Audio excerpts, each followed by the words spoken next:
Good afternoon, my dear students. Welcome to my YouTube classes.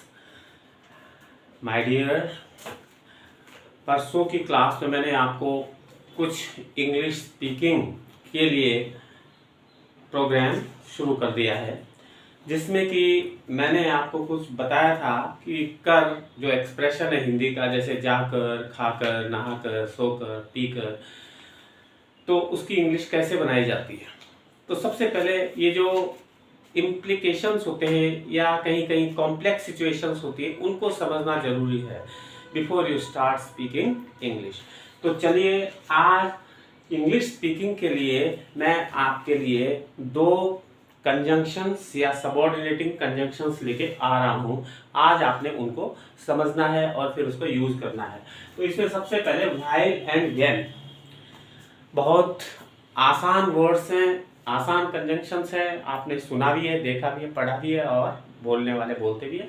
While and when का क्या मतलब है, तो ठीक है, we are just trying to learn how speak English in India, and Hindi being our mother tongue, necessitates us to speak English through Hindi. And when we want to speak English through Hindi, it becomes necessary to translate words. But on the other hand, I have warned you against the translation system because that makes the English absurd. The translation based on sense-based, situation-based understanding with translation will do and pave your way to speak English better. My dear, while and when का use कैसे किया जाता है, तो आज चलिए while, सबसे पहले हम while को लेके चल रहे हैं और यहां चला देते हैं when, राइट। इसका मतलब जब और इसका मतलब जबकि। हिंदी के हिसाब से चले, अभी मैंने बताया था ना, ट्रांसलेशन के हिसाब से चले तो जब और जबकि। जब तब का जब एक्सप्रेशन होता है, जब तब, तो when का यूज होगा। while का यूज कब होगा, जबकि। याद रखो, बहुत आसान है। आपको क्या करना है, while का use when two actions take place together, two actions take place together, जब दो एक्शन साथ साथ होते हैं, दो काम साथ साथ होते हैं, तो हमेशा while का यूज करो, राइट। चाहे कैसे भी सेंटेंस बनता है। अब हम बताते हैं कैसे। जैसे मैं नहा भी रहा हूं, खा भी रहा हूं, मैं बोल भी रहा हूं, पढ़ भी रहा हूं। तो आपने देखा इस तरह के जो सेंटेंसेस हैं, two actions are taking place together. तो और बेटर समझना है हिंदी के थ्रू, तो हम बताते हैं जबकि इसमें क्या है। जैसे हम बोलते हैं ना, खाते खाते, दो बार आ गया ना, खाते खाते कोई दूसरा काम कर रहा हूं, नहाते नहाते, सोते सोते, रोते रोते, चलते चलते, पढ़ते पढ़ते, हंसते हंसते, इस तरह के एक्सप्रेशन में while आएगा। मैंने दो एक्शन साथ होने चाहिए। तो पहला हम क्या चलाएंगे, जैसे मैं खाते खाते पढ़ रहा था। अगर मैं बोलता हूं मैं खाते खाते पढ़ रहा था, तो आपने देख ही लिया यहां पे कैसे इंग्लिश बनेगी। खाते खाते हो गया ना, तो कैसे बनेगा बोलो, खाते खाते पढ़ना, while reading। तो I was reading while eating egg, simple आ रहा समझ में। तो I was reading while eating, खाते खाते। एक और भी तरीका है, while eating को हम ऐसे भी बना सकते हैं, while I ate, ये भी आ सकता है। और while I was eating ऐसे भी आ सकता है। तो इस तरह के जो while eating को आप I ate भी लिख सकते हैं, while I ate, while I was eating। लेकिन जो while से पहले वाला है वो हमेशा प्रेजेंट कॉन्टिन्यूअस या पास्ट कॉन्टिन्यूअस में आता है, राइट। तो दो एक्शन साथ साथ हो रहे हैं।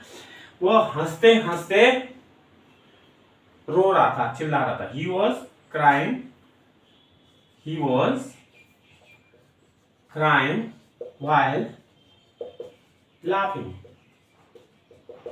क्या है इसका, वो है हंसते हंसते, हंसते हंसते रो रहा था। आपकी समझ में आ रहा होगा। तो दो एक्शन साथ साथ हो रहे हैं तब हम व्हाइल लगाएंगे बीच में, और कॉन्टिन्यूटी के लिए हम प्रेजेंट कॉन्टिन्यूअस या पास्ट कॉन्टिन्यूअस में एक क्लॉज जरूर बनाते हैं। दूसरी आपकी सिंपल पास्ट में भी बन सकती है, पास्ट कॉन्टिन्यूअस में भी बन सकती है, और पास्ट तो है ही जो मैंने बता दिया है आपको। I think you have got it. तो इसके बाद हम चलते हैं दूसरा, वो है व्हेन। व्हेन में भी बिल्कुल सिचुएशन वैसे ही है, लेकिन थोड़ा सा फर्क है। देखो, एक तो इसमें भी दो एक्शन साथ साथ होते हैं, टू एक्शंस टेक प्लेस। दो एक्शन जब होते हैं तभी जो है व्हेन का यूज होगा। लेकिन डिफरेंस क्या है? अगर डिफरेंस नहीं है तो व्हेन की जगह व्हाइल लगा दो, व्हाइल की जगह व्हेन लगा दो, कोई फर्क नहीं पड़ेगा। लेकिन बहुत डिफरेंस है, जो कि कंपटीशन में भी और आपकी इंग्लिश को स्मार्टर बनाने के लिए भी जरूरी है। तो टू एक्शंस टेक प्लेस, दो एक्शन तो होते हैं, लेकिन दूसरा तब होता है जब एक खत्म हो जाए। एक खत्म दूसरा शुरू, एक खत्म दूसरा शुरू। अगर ये सेंस है, एक एक्शन खत्म दूसरा उसी समय शुरू, then you can use when.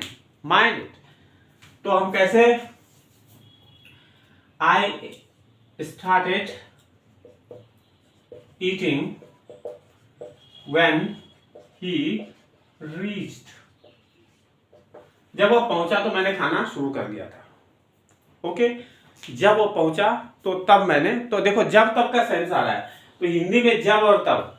जब वो पहुंचा तब मैंने ये काम किया, जब उसने पढ़ना किया तब मैंने ये शुरू किया। मैंने जब ये पूरा हो गया तब दूसरा शुरू हुआ। तो एक का पूरा होना दूसरा शुरू होना। क्या फॉर्मूला याद रखोगे आप व्हेन के लिए? पहला खत्म दूसरा शुरू, पहला खत्म दूसरा शुरू, ये याद कर लो इसको। पहला खत्म दूसरा शुरू व्हेन। तो इसको याद रखने के लिए आप इसी के साथ जोड़ दो इसको, पहला खत्म दूसरा शुरू,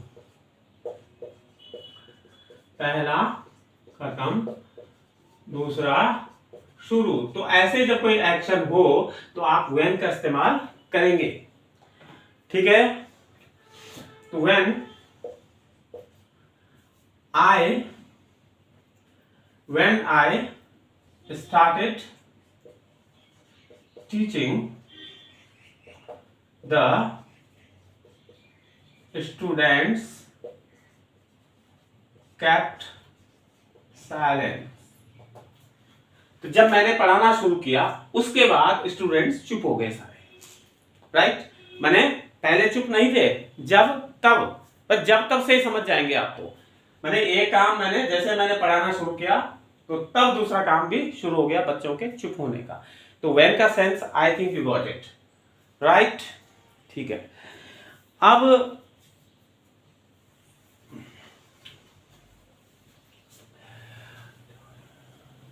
एक और भी शब्द होता है मीन व्हाइल, जिसका यूज आप कर सकते हैं। मीन व्हाइल, मीन व्हाइल भी एक टाइम को बताने के लिए यूज होगा इसका। मीन व्हाइल माने इसी बीच, इसको मतलब इसी बीच।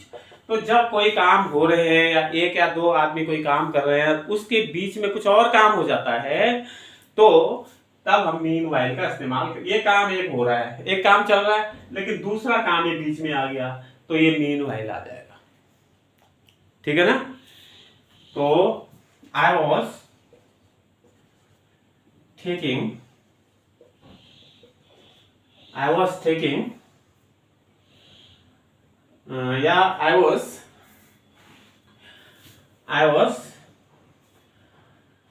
cooking food, मैं खाना बना रहा था।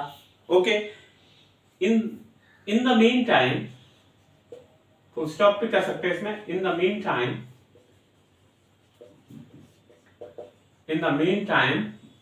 a new guest arrived, इसी बीच एक दूसरा गेस्ट अराइव कर गया, आ गया। तो मतलब पहले खाने बनाने का काम चल रहा है और इस बीच में ये इंटरफियर कर लिया उसने, वो बीच में आ गया। ठीक है, आई was teaching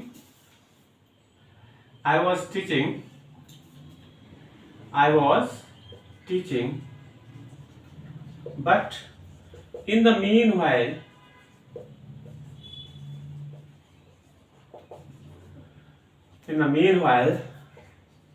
the barking of dogs